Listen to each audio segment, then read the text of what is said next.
पण जर खरंच गुन्हेगारी सोडली तर ते माझ्या गळ्याशी येणार आहे. मग मी काय इथून मरेपर्यंत सुटत नाही.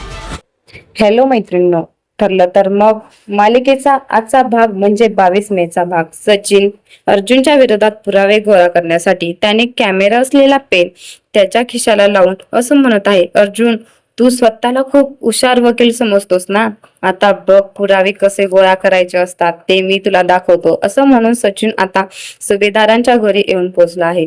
सचिनला पाहून सर्व सुभेदार खूप चिडले आहेत. सचिन म्हणत आहे, मी कधीच अस्मिताकडे डिवोर्स मागितला नाही, पण तुम्ही सगळ्यांनी मिळून अस्मिताचे कान भरले आहेत आणि तिला माझ्या विरोधात भडकवले आणि माझ्याकडून डिवोर्स घेण्यासाठी भाग पाडलं. अस्मिता म्हणते, ए सचिन, माझी कोणी कान भरले नाहीत, मला तुझ्यासारख्या नीच माणसाबरोबर राहायचंच नाही.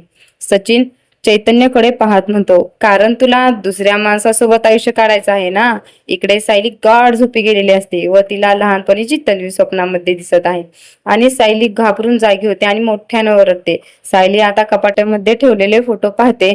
त्या फोटोमध्ये रविराज आणि प्रतिमाच्या जवळ ती स्वप्नात आलेली मुलगी आहे. सायली म्हणते, हीच मुलगी आहे माझ्यासारखं स्वप्नामध्ये येत आहे, माझा हिच्याशी काय संबंध असेल. सायलीला समजणार का तीच तन्वी आहे. सचिन अर्जुनला भडकावून त्याला अडकवणार का, हे आपल्याला पुढील भागामध्ये पाहायला मिळणार आहे. मालिकेचे असे डेली अपडेट पाहण्यासाठी चॅनलला सबस्क्राईब करा.